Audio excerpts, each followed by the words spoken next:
निर्भीक प्रदर्शन विधानसभा में जरूर हुआ, परंतु सभी नियमों के दायरे में रहा। और ये अद्भुत संतुलन जो उन्होंने बनाया वो आज के सभी सभापति, उपसभापति के लिए बहुत महत्वपूर्ण है। और मेरा आग्रह है कि उस वक्त के प्रोसीडिंग भी सभी ने एक बार देखना चाहिए। उनको तनख्वाह मिलती थी, तनख्वाह की अमाउंट में अभी कहना नहीं चाहता क्योंकि उस जमाने में तनख्वाह बड़ी कम होती थी, परंतु उन्होंने तनख्वाह की भी व्याख्या की कि ये मेरी निजी इनकम है और इस पर मेरा अधिकार है, इसलिए तनख्वाह का आधा हिस्सा गांधी जी के स्वराज के आंदोलन में विट्ठल भाई ने देने का फैसला किया। और जरा भी इन्होंने कहा अध्यक्ष के नाते मेरी निजी इनकम है और इसको मैं अपने विचार से खर्च कर सकता हूं, इससे मेरी सभापति के दायित्व के निर्वहन में कोई कहीं बाधा नहीं होती है। इस तरह से कई सारे उन्होंने पैरामीटर्स सेट किए जो आज भी कालबाह्य नहीं हुए। मित्रों, जब 1930 में कांग्रेस पार्टी ने विधानमंडलों के बहिष्कार का ऐलान किया, तब सभी विपक्षी सदस्य त्याग पत्र दे चुके थे और बाद में विट्ठल भाई पटेल ने भी त्याग पत्र देते हुए एक ही वाक्य लिखा था त्याग पत्र में, अब मेरा स्थान भारत की जनता के बीच में है और मेरा काम भारत की जनता की स्वतंत्रता है। ये बहुत बड़ी बात थी। जब अपील हुई कि सभी लोग एक बार बाहर निकल जाए विधानमंडलों से, प्रांतीय विधानसभाओं में से और सेंट्रल असेंबली से, और आजादी के आंदोलन में लगे, तब एक पल की भी देरी करे बगैर उन्होंने इस आह्वान को, गांधी जी के आह्वान को स्वीकारा और वो आगे बढ़े। मित्रों, आज यहां पर देश भर के विधानसभाओं के अध्यक्ष, उपाध्यक्ष, विधान परिषद के अध्यक्ष, उपाध्यक्ष सभी उपस्थित है। तब मेरा सबसे आग्रह है कि एक प्रकार से भारतीय विधायी कार्य प्रणाली के भीष्म पितामह विट्ठल भाई पटेल के अध्यक्ष बनने के 100 साल के मौके पर हम सबके लिए भी मौका है कि अपनी अपनी असेंबली में हम सभापति के स्थान की गरिमा को बढ़ाने के लिए काम करें। हम एक निष्पक्ष मंच अपने अपने प्रदेश की जनता की आवाज के लिए रखें। एक निष्पक्ष बहस पक्ष और विपक्ष के द्वारा हो, इसको हम सुनिश्चित करें और सदन की कार्यवाही विधानसभा के नियमों के अनुसार, लोकसभा राज्यसभा के नियमों के अनुसार हो, इसके लिए हम आग्रही बने, क्योंकि विचार मंथन ही ये लोकतंत्र में जनता की समस्याओं के निवारण का सर्वश्रेष्ठ माध्यम है। और साहब, मैं आप सभी को एक अपील करना चाहता हूं, हमारे 13,000 साल पुराने इतिहास में जब जब भी सभाओं ने अपनी गरिमा खोई है तो बहुत बुरे परिणाम हमें भुगतने पड़े हैं। मैं आज हस्तिनापुर की सभा का भी आपको याद दिलाना चाहता हूं। जब हस्तिनापुर की सभा ने अपनी गरिमा खो दी, जब एक स्त्री के सम्मान में सभा खड़ी नहीं हुई, तब महाभारत हुआ था। सभाओं की गरिमा ये देश के हित में जनता की आवाज को वाचा बनने का, राज्य की जनता को वाचा बनने का माध्यम होना चाहिए। इसलिए सभापति को हमारे यहाँ इंस्टीट्यूशन का स्टेटस दिया गया है। सभापति अपने आप में एक संस्था होता है और एक प्रकार से बड़ा अंतर्विरोध है, क्योंकि सभापति चुनकर तो आते हैं एक राजनीतिक दल से, आते हैं तो एक राजनीतिक दल की विचारधारा से संबंध होकर, मगर सभापति की शपथ लेते ही उनको अंपायर नाते काम करना है। और इसलिए सबसे कठिन भूमिका पूरी असेंबली में किसी की होती है तो सभापति की होती है।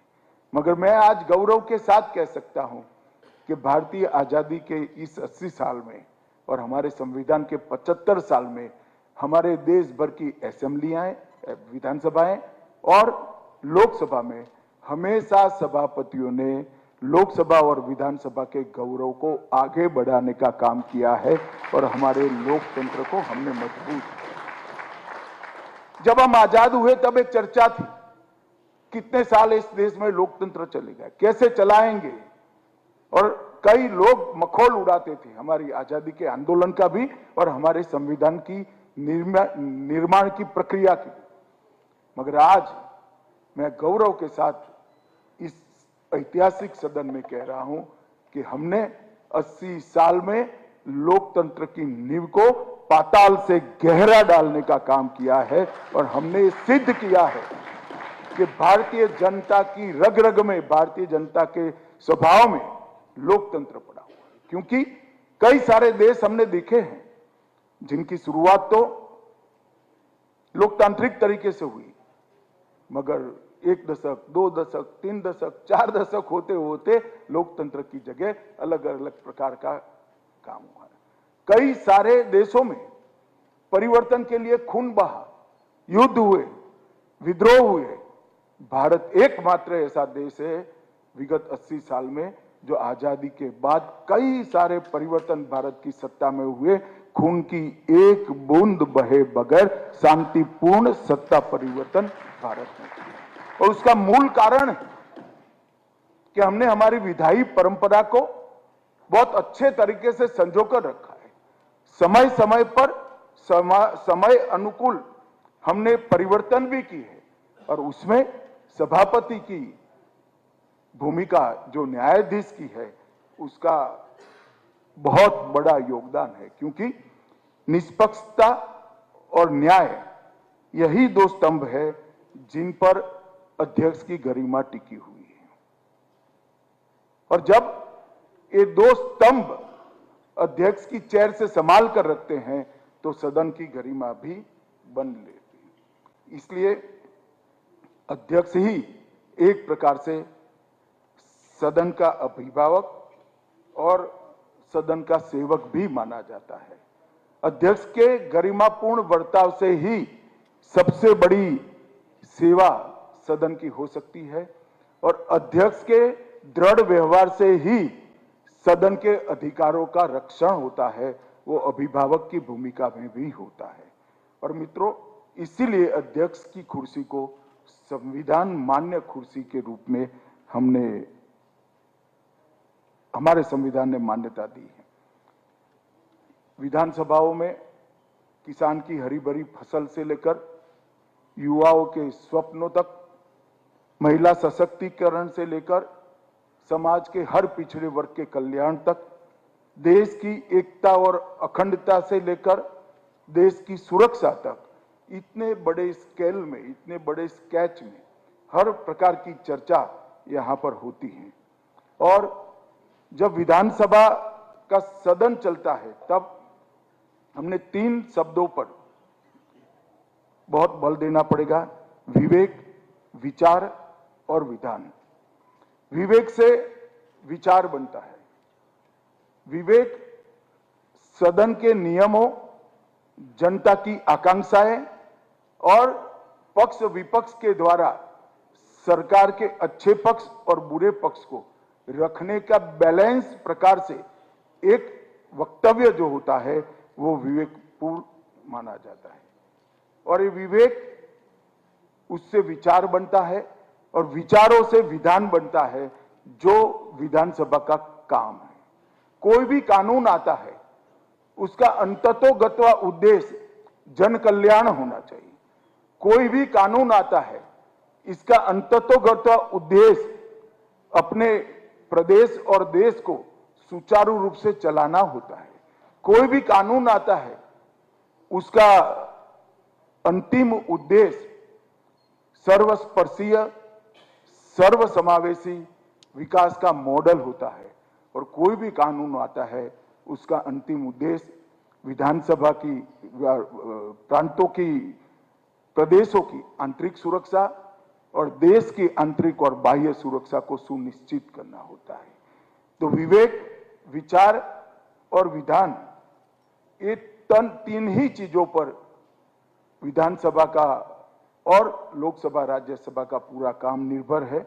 और जब ये तीन चीजों का पूरा सम्मान सभापति के द्वारा किया जाता है, तब दल हित से ऊपर उठकर, अपनी पार्टी के हित से ऊपर उठकर विधानसभाएं देश का और प्रदेश का विचार करती है, लोकसभा देश का विचार करती है। दल हित से ऊपर उठकर राष्ट्रहित का विचार ही हम सबको लोकतंत्र की अंतिम गरिमामय ऊंचाई तक पहुंचाने का एकमात्र रास्ता है। अभी किरण जी ने नुकचेती की कि विवाद होना चाहिए। मैं भी मानता हूं कि संसद के गलियारों में अगर वाद विवाद नहीं होता तो संसद केवल पत्थर का एक मकान बनकर रह जाएगी। विधानसभा के अंदर भी सार्थक वाद विवाद नहीं होता है तो विधानसभाएं भी एक निर्जीव बिल्डिंग बनकर रह जाएंगे, भवन बनकर रह जाएंगे। ये भवन में भावनाओं का निरूपण करने का काम अध्यक्ष के नेतृत्व में सभी सदन के सदस्यों का है, तभी जाकर एक जीवंत इकाई बनती है जो देश हित और प्रदेश हित में काम करती है। और मित्रों, इसमें भी विवेक की जरूरत है। वाद विवाद चर्चा से होना चाहिए। अपने राजनीतिक हितों के लिए संसद और विधानसभाओं में को चलने ही नहीं देना, ये वाद विवाद नहीं होता है। विरोध संयमपूर्ण होना चाहिए। प्रतीकात्मक विरोध का अपना स्थान है, मगर विरोध करने के बहाने दिनों तक, पूरे सत्र तक सदन को चलने नहीं देना, ये जो परंपराएं हो रही है, इस पर देश ने कभी न कभी विचार करना पड़ेगा। देश की जनता ने भी विचार करना पड़ेगा, चुने हुए जनप्रतिनिधियों ने भी विचार करना, क्योंकि जब चर्चा समाप्त हो जाती है तो सदन का देश के विकास में योगदान ही बहुत कम रह जाता है। और हमें आज इसको ढंग से देखना पड़ेगा। मित्रों, विधान मतलब कानून, उससे बढ़कर जनमानस का विश्वास होता है। तो हर विधान, हर कानून जनमानस के विश्वास से ही पैदा हो और उसी की दिशा में जाए, इसका हमने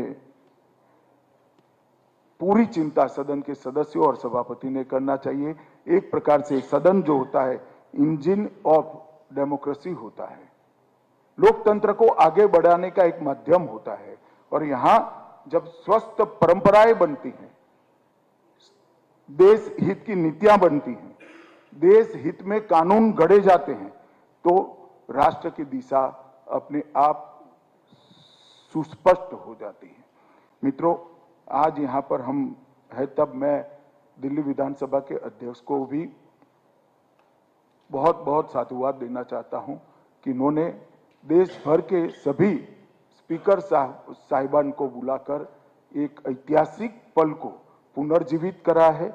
इससे देश के युवाओं में हमारे विधायी इतिहास को पहुंचाने का हमें काम है। मैं जब यहां आया हूं तब सभी सदन के सभापतियों को भी निवेदन करना चाहता हूं, सदन के अंदर सार्थक चर्चा के लिए जितने भी नियम हैं, चाहे प्रश्नोत्तरी का है, शॉर्ट ड्यूरेशन डिस्कशन का है, विशिष्ट चर्चा का है, अविश्वास के प्रस्ताव का है, बजट पर चर्चा का है, प्राइवेट मेंबर बिल का है, इस सभी नियमों का भरपूर उपयोग विधायक और सांसद कर पाए। इसलिए विधानसभा सचिवालय ने भी विधायक और सांसदों की मदद के लिए तत्पर रहना चाहिए, उनको प्रोत्साहित करना चाहिए, उनका मार्गदर्शन भी करना चाहिए। और इसके साथ एक मेरा व्यक्तिगत सुझाव भी मैं देना चाहता हूं, मगर मेरा आग्रह है और विनंती भी है कि सभी स्पीकर विधानसभा के सभी सभापति इसका स्वीकार करेंगे। हमने हमारी सदनों की लाइब्रेरी को बहुत समृद्ध करने की जरूरत है। हर विधानसभा ने विधानसभाओं की जो पुस्तकालय है उसको संविधान की चर्चा से लेकर लोकसभा राज्यसभा की चर्चा से लेकर देश के गौरवमयी इतिहास और हमारी लंबी सांस्कृतिक परंपरा से पूरी तरह से लैस कर देना चाहिए, क्योंकि विधायकों और सांसदों की स्टडी करने के लिए, उनके अभ्यास करने के लिए विधानसभा और लोकसभा की लाइब्रेरी अगर हम समृद्ध करेंगे तो हमारी उज्जवल परंपराएं बढ़ती रहेगी और एक प्रकार से लोकतंत्र भी सुदृढ़ होगा। और मैं सभी विधायकों को भी अपील करना चाहता हूं कि लाइब्रेरी का महत्तम उपयोग करना चाहिए। एक प्रकार की उदासीनता जो दिखती है लाइब्रेरी के उपयोग की, लोकसभा के लाइब्रेरी का पुस्तक ले जाने वालों का सूची देखे तो कई बार विचार आता है कि खर्च क्यों हो रहा है। इसका उपयोग बढ़ाने के लिए भी सभापति ने इनिशिएटिव लेना चाहिए। अपनी जब आपकी विधान सभा के सदस्यों के साथ चाय पर मीटिंग होती है तब उनको प्रेरित भी करना चाहिए और ये सारी लाइब्रेरियां इलेक्ट्रॉनिक रूप से भी उपलब्ध हो और उसमें केवल विधायक और सांसद नहीं, रिसर्च करने वाले स्टूडेंट को भी ये लाइब्रेरी का उपयोग करने की परमिशन हिम्मत कर देनी चाहिए, क्योंकि युवा अगर रिसर्च करेगा तो वो ही आने वाले दिनों में हमारे लोकतंत्र का पिलर बनेगा। अंत में मैं फिर से एक बार विठल भाई पटेल को और इस महान सदन में जो आजादी के आंदोलन के महानायक बैठकर अपना योगदान दिए हैं, ये सभी को दो हाथ जोड़कर श्रद्धांजलि देना चाहता हूं और स्पीकर दिल्ली विधानसभा को भी बहुत बहुत बधाई देना चाहता हूं कि इन्होंने एक ऐतिहासिक पल को पुनर्जीवित कर इस देश में विधायी इतिहास कब से शुरू हुआ, भारतीय विधायी परंपरा कैसे मजबूत हुई, इसके लिए आज देश भर के सामने एक नई बहस छिड़ी है। इससे निश्चित ही हमारी विधायी परंपरा और लोकतंत्र दोनों को फायदा होगा। अंत में ये 2 दिन की कॉन्फ्रेंस का स्पीकर साहब और सभी देश की विधानसभाओं के स्पीकर को बहुत बहुत शुभकामनाएं।